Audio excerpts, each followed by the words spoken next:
Today on Dead with Dave, we have a look at S&C Scarefactory. We show you how to light your haunt for video. GhoulishCop brings the review of Hauntopolis Magazine. And we tell you the winner of the Audio Zombie giveaway. Hello and welcome to the Dead with Dave show, a show that talks about all things Halloween or haunt related. And today in the show, we're going to start with pro haunts.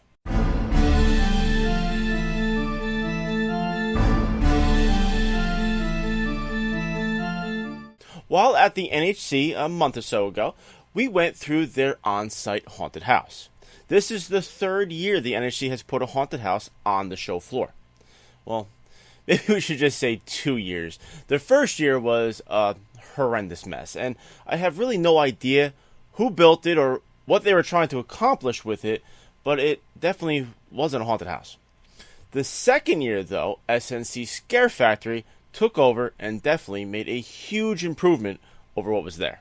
Now, I'm not going to go into detail about the back history of S&C Scarefactory themselves. I did all that last year with the review of their haunt then. But just so everybody's up to speed, S&C Scarefactory was a home haunt that is on its way to going pro, and this haunt that they have built for the NHC is their start into running a professional haunted house. Okay, now before I get into the actual haunt itself, I need to talk about something real quick. I have spent a lot of time thinking about this haunt and talking about it with the rest of the Dead with Dave crew. And I'm extremely torn on how to review this. You see, I fully support all home haunters and the haunts that they build. I would never critique a home haunt or say anything negative about it. It's your haunt. You show it for free. Who am I to say anything bad about that? Pro haunts, on the other hand, are something we pay for. I pay to walk through their haunt. It's my hard-earned money going to them to put on a good show and to try to scare the shit out of me.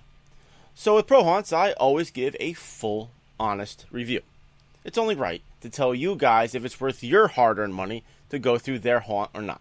But now we have a home haunter that is breaking into being a pro haunter. So how do I handle it? How would you handle it? Well, I do want Steve and Kathy, the owners of S&C, to succeed in the pro haunt world. So I'm just going to give my full, honest opinion. And hopefully, they take it as constructive criticism and not as a personal attack. Don't get me wrong. Please don't get me wrong. I had a great time going through their haunt. And I love the direction they're going in. I really do love their haunt. I just feel some things might need to be tweaked around a little bit. So, let's go through it now. First thing you're going to see when you get into the NHC's all-new Dark Zone is the S&C Scarefactory's awesome new facade. This is all new for this year and is a perfect match to their logo that is on their advertising and on their website.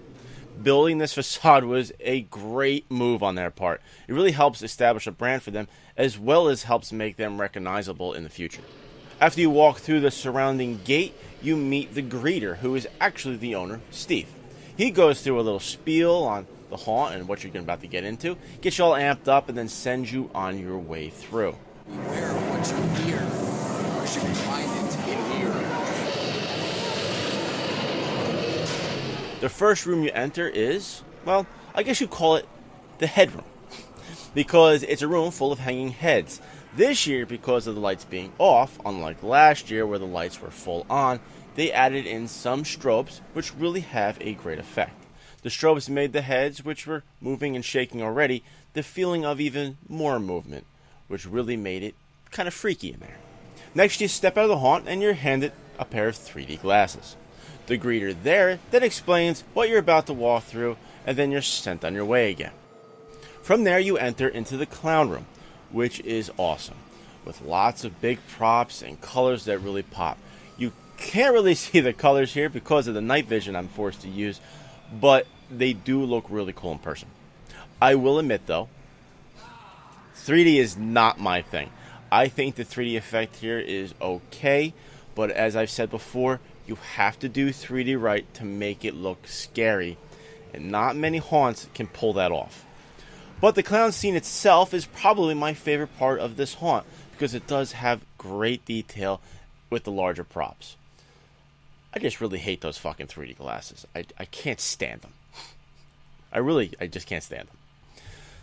Next, though, you do enter the zombie apocalypse section, which was completely new this year. A lot more detail was put into the section with computer parts and electrical wires and more 3D all over.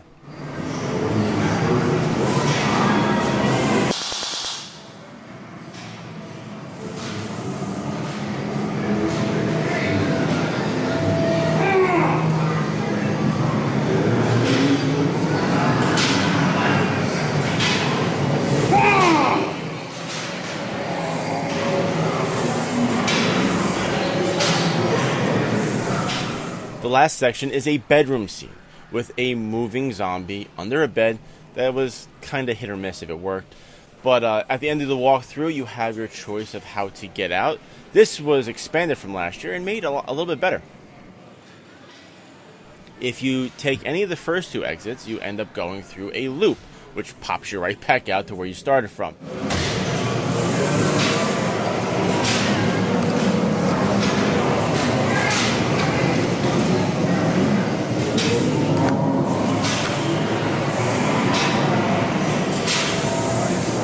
And then if you take the third one, that's the actual exit, which brings you out of the haunt.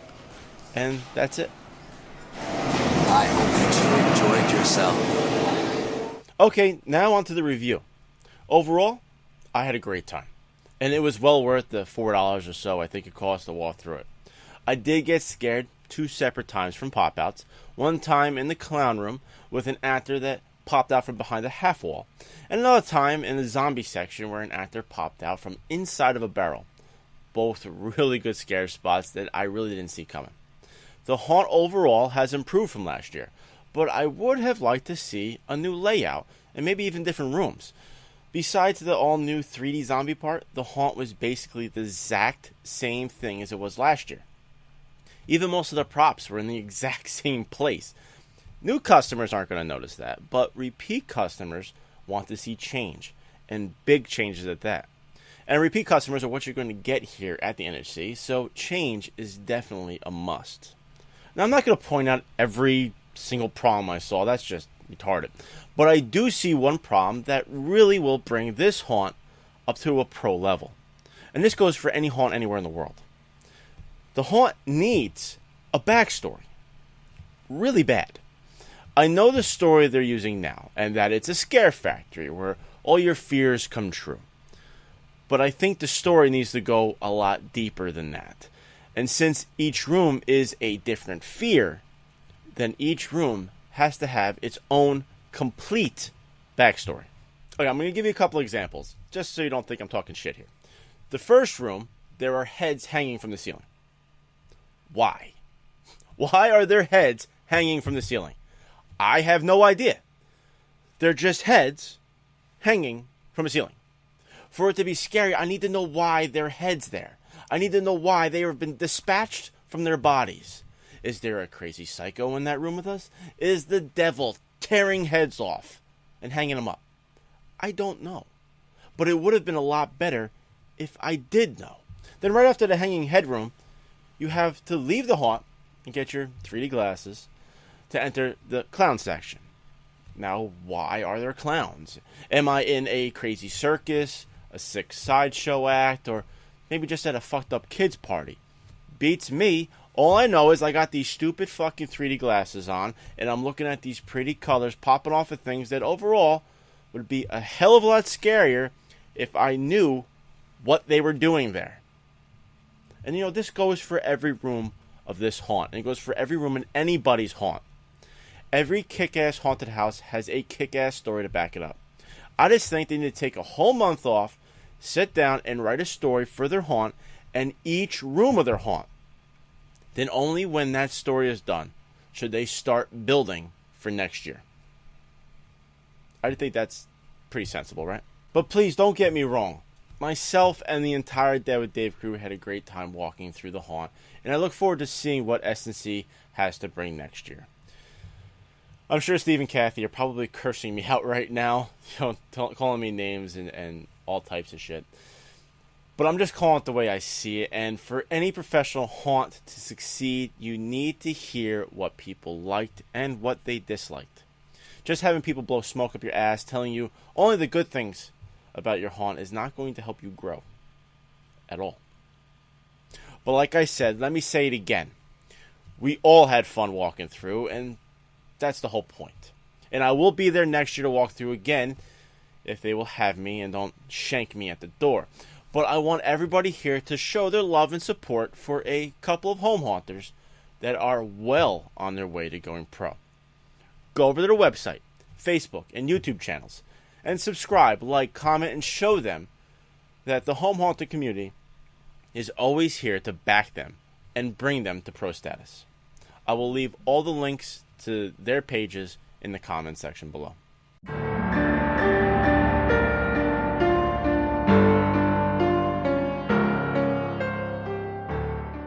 To continue on with our goal of making better videos, we have to start getting into the single most important aspect of all video and photography, and that's lighting. As I'm sure you already know all too well, bad lighting can take an otherwise awesome looking haunt and make it look like a total piece of shit on video.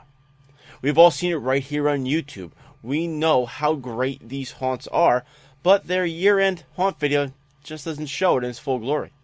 But we've also seen the haunts that have just the right lighting, and they are simply awesome to watch. Now, unlike making the average video where the focus is only on how it looks on the screen, and it doesn't really matter what it looks like in person, we as haunters have a dilemma. Our haunts have to look good in person. That's first and foremost. But if we want to make that all-important haunt video for all the people that can't see it in person, we have to devise a plan to light it right for video too. When I light my haunt, I can spend days just getting the lights in that perfect spot to bring out a scene or highlight a prop. I strive to get that perfect balance where I have just enough light so my guests can see what I want them to see, but at the same time keeping it dark enough so that the mystery of how it's all put together is hidden. The problem most of the time is haunt lighting is way too dark for video, especially if your camera really sucks in low light situations. So what do?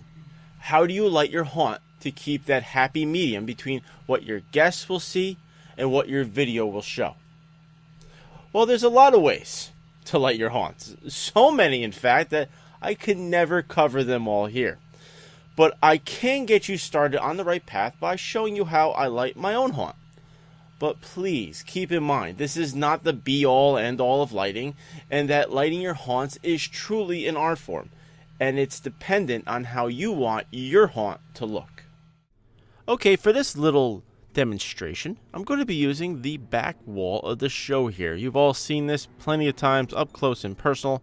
I think it's a perfect wall, though, to show this little demonstration on lighting. Since it's already set up, I don't have to do much work. Today we're going to be using 4 separate lights. We got the 4 different colors here. We got an orange, a blue, a red, and a purplish light. Looks a little bit different on video, but those are the colors, I swear. Now these lights are mounted into your basic clamp light, which you can get from Home Depot, Lowe's, or any other hardware store there is. But for the purpose of this demonstration, it doesn't really matter what lights you use. You can use LEDs, you can use fluorescents, you can use incandescent bulbs, floodlights, whatever you want to use, it does not matter. I'm just using these lights because I have them on hand. Now we're going to be testing 3 cameras here. We're going to be using my Sony Handycam HDR CX500, which is awesome in low light situations. And we're going to be using my Samsung Galaxy S4 cell phone, which kind of sucks in low light situations. It's not horrible, but it really isn't great at all. And for all the pictures that we're going to be taking here today, we're going to be using the Sony Alpha Nex 5R, which is perfect for all light situations. So to start off this demonstration, we're going to light the room with 1 red light down the lower right hand corner, and first we're going to see it with the HDR CX500 Handycam, and it doesn't look that bad, but you do see that there are a lot of dark spots where you really can't see what's going on at all. Here we are showing the same exact scene, but we're using the cell phone, and it is even darker with the cell phone, and the cell phone's having a hard time trying to keep focus. They don't work great in low light situation, and this is really hard for the cell phone to see. So what I did here, I added the orange light into the bottom left corner, and you're going to see that it's a lot brighter. You can see a lot more of the scene, and we're using the handy cam again here. Here we are again with the cell phone, and as you can see, even though it's lighter, it looks a little bit better. It's still having problems focusing, and it's still dark around the edges. You really can't see what's going on over here at all. And here's even a little bit more proof that it's still just too dark. If I wanted to showcase this one section of the haunt, I wouldn't be able to do it. It's too dark. It's just a black bottomless pit, and you have no idea what is there. So to add a little extra brightness and to add a little depth to the haunt itself, I'm adding a blue light to the front right corner of the haunt. Now this is going to bring a separation from the foreground to the background with adding the complete opposite color. Doesn't matter if the blue's in the back or the red's in the front, as long as you have the opposite color. To add even more brightness and to add more color, I added the lighter blue light over to the left side, highlighting the hanging skeleton that's there, which is going to make it even a little bit more brighter for video, but not too bright so that your shadows are gone. You need shadows in a haunt. That's what makes it scary. You don't want this to be completely shadowless. You want the hidden parts. You don't want to see wires. You don't want to see the nails. You don't want to see the duct tape. You don't want to see how it's put together. You just want to showcase the props and what you want your haunt goers to see. Okay, so now what do you do if you don't want to add any light to your haunt? What if you like just a single light and you want it dark? Well, when you go and videotape, you can always bring a light with you. Very simple, just make sure you have a light bulb that's either the same color or the exact opposite color of the light that you're already lighting your haunt with.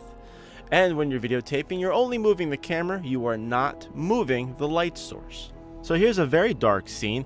One single light at the bottom. It's very dark, it's very muddy, you can barely see anything that's going on. I can't show you anything here. One light in my left hand. This is a blue light.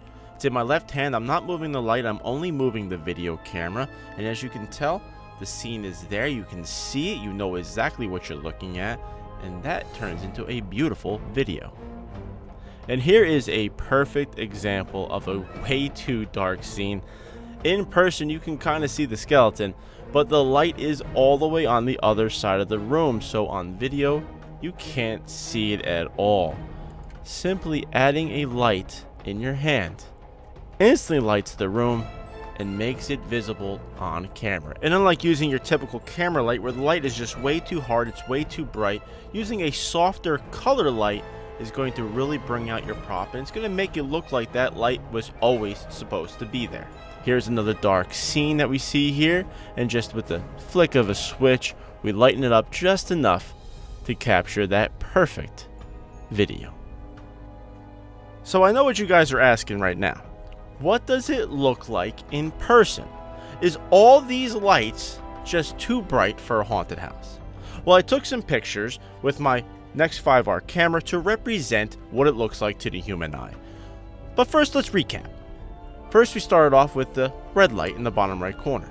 Then we added the orange light in the left corner. Then to break up the front and the back of the haunt, we added the blue light, and to highlight the skeleton on the left side, we added the lighter blue light. Overall, you can tell that these pictures, which are representing what we can see in real life, are beautiful. You can see what you want to see, but don't see what you don't want to see. And that's the whole point of getting proper video and pictures of your haunt. You want to be able to showcase the hard work that you did throughout the year. Again, as I've said before, this is only a tiny bit on how to light your haunt for video. But if there is one thing that you can take away from this demonstration, I hope it's the fact that you really need to think not only about what your haunt will look like in person, but also what you can show the world on video.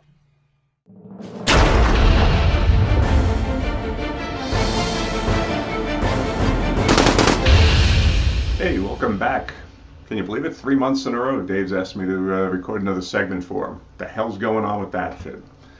My name's Rich. better known as GhoulishCop on the discussion boards, chats, and forums. And this month, Dave has asked me to review a new magazine that's hit the stand for haunters. As you're well aware, there's very few magazines, quality magazines anyway, designed just for haunters. And a new one that's out called Hauntopolis, you might have heard of it.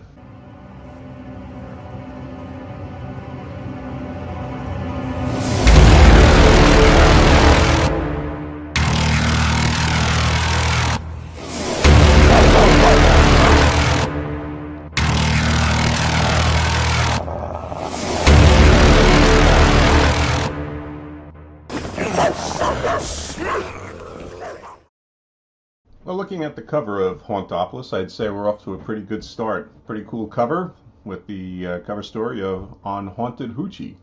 That's one of those haunts on my bucket list that I want to see before I die. Well, Hauntopolis, as it says, its tagline, a magazine about scare culture for those who feed on fear. Now, that's a good description as any of haunters. So, as I said, it's a good omen that what's going to be inside is something that we're going to be interested in seeing. Okay, so let's get into it. First thing, it's published twice a year. I imagine that's an initial goal. Got to see how it's going to be received by the haunt community before you can commit to more frequent publishing schedules. And there's nothing wrong with that, as long as what it's got inside is worthwhile reading. Makes you anticipate the next issue coming out, kind of like waiting for the split season of The Walking Dead to start. So it is twice a year, and it's $18 for international subscriptions. Here in the US, we're international. This is a North American magazine published in Canada. The publisher of the magazine is Chris Trubella. He's a Canadian home haunter, and obviously has a love for Halloween that he's willing to start up a magazine like this. Start off with what they call Aisle 66, which is an introduction to some new products on the market for haunters. The Nevermore broken doll costume. It's just such a cool prop, and they're selling it as a costume for haunters. We then go into some movie reviews and a couple of Q&As. And then some attractions from around the world here. We got from the UK, from Germany, and then we get to a first feature article, which is on Brad Goodspeed. Now, as many of you may know, I've got a man crush on Brad and his haunt, the Butcher of Provincetown. And I just think he's got a really awesome haunt, so it's great to see that his haunt is featured in the first issue of Hauntopolis. An article here called Death to the Flippers. You might be familiar with them from the steampunk time machine that had made the rounds on social media. If you haven't, I suggest you go and check it out. It's an interview with them, and I got some great background on their story. As you can see, these are quality pages here. It's not like some cheap crap paper that it's been printed on. This is some quality stuff. Then we get to the main article on Haunted Hoochie. The photography is awesome. It's very clear. One of the problems that I have with a lot of haunt magazines is it's more about the picture than the actual story, and it's just blowing smoke up people's ass when you're reading about the haunt or something like that. This is actually interesting reading here on Haunted Hoochie. A lot of times the fonts that are used in these haunt magazines, they're basically unreadable. So what I like is the layout. You got some quality photographs here, but it's not getting in the way. It's adding to the story that's being told about. So then we've got some pictures from Transworld. Every month they're going to ask a question of a celebrity about favorite haunted attraction. This month happens to be Butch Patrick, who you ought to know as Eddie Munster from the Munsters. Proof. It's on paranormal, covering the entire realm of the haunt world. And then we've got a behind-the-scenes look at a haunt. This one happens to be Reindeer Manor Halloween Park, and it's a good discussion of the behind-the-scenes look at the haunted attraction. And this was just one of my favorite titles in the magazine, the last page on the left. And it's just a very brief look at a costume, design, set, whatever, that they've had someone contribute to the magazine. And this happens to be Carl Chalupa. And just a fun thing to find. And that's it. So we've got a Hauntopolis here. And there you have it, the premiere issue of Hauntopolis, the new magazine for haunters, home and pro, that's hit the newsstands. As you might guess, I actually like the magazine. I think it's a quality publication, and not just because Brad Goodspeed's in the magazine. It's actually well done, quality work there. It's stuff of interest to haunters, from the photos to the articles to who they're covering. It's stuff you want to learn about. It's what you want to read. And I'm looking forward to the next issue to come out. Write down below in the comments if you've seen the magazine, had a chance to read it yourself. Why don't you let us know what you think of Hauntopolis Magazine. So there it is. And thanks for watching. And who knows, maybe Dave will lose his mind and ask me to come back again next month. And to find out how to get your own copy of this awesome magazine, go to Hauntopolis.com, where you can get all the information on how to become a subscriber.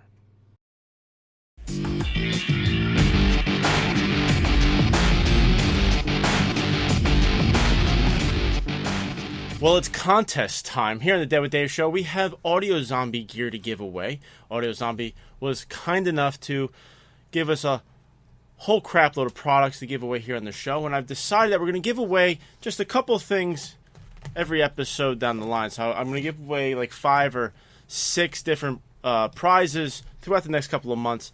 And this time we're going to give away a Dead with Dave, an Audio Zombie t-shirt, and 4 CDs. 4 CDs, let me get them over here.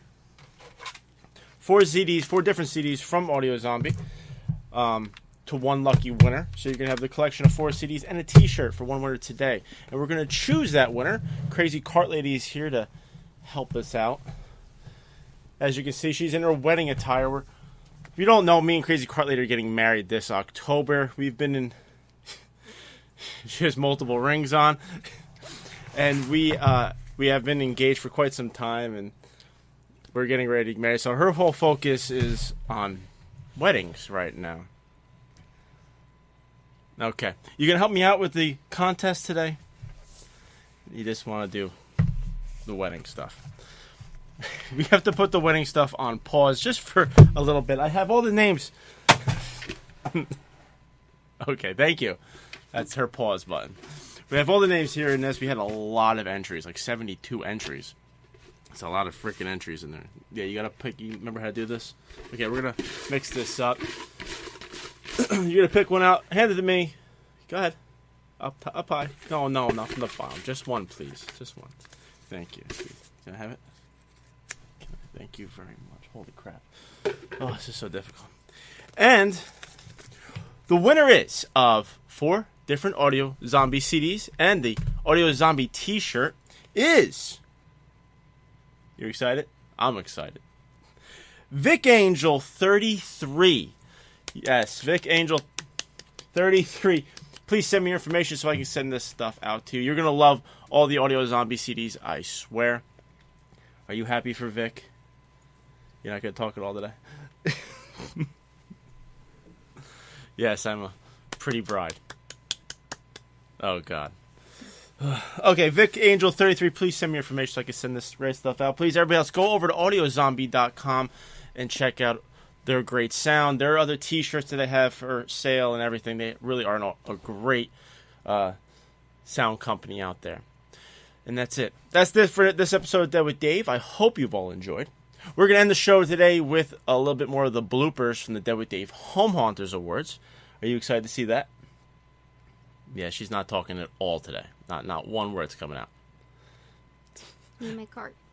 You took away my cart. But we're getting married, so now it's our cart. My cart. No, see? My cart. No, see, half of this is yours. No, my cart. Half the cart is My mine. cart. My cart. That's not very fair. Do you guys think that's fair? My cart. Okay. So if you want to stick around and watch some of the bloopers, they're coming up next. Thank you very much, Audio Zombie, for being a great new sponsor. If you want to see more Halloween and haunt-related things, go over to pandemichauntproduction.com.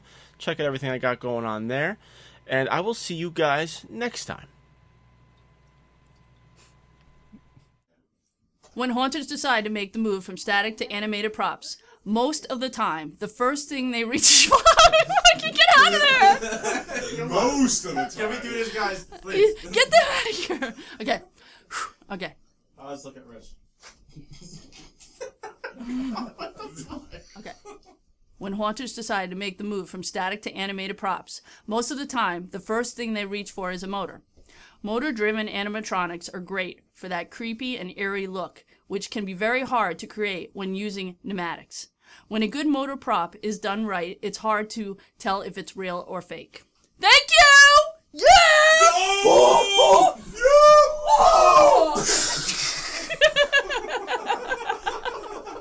Nailed it, bitches! She said 2 seconds. Yeah!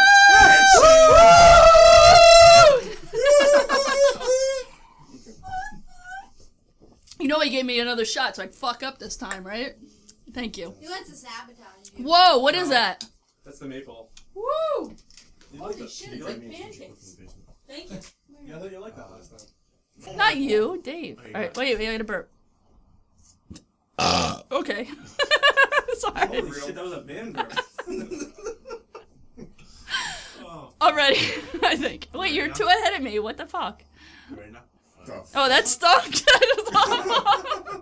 This is all on tape, by the way. I'm so All shit. going on YouTube. All of it. Okay. If the best motor prop category has shown us anything, it's that with a little ingenuity, trial and error, and thinking outside the box, motors can help bring a life to some really awesome props. Here are your nominees for the best motor prop. I nailed that fucking thing. Yeah! Whoa! What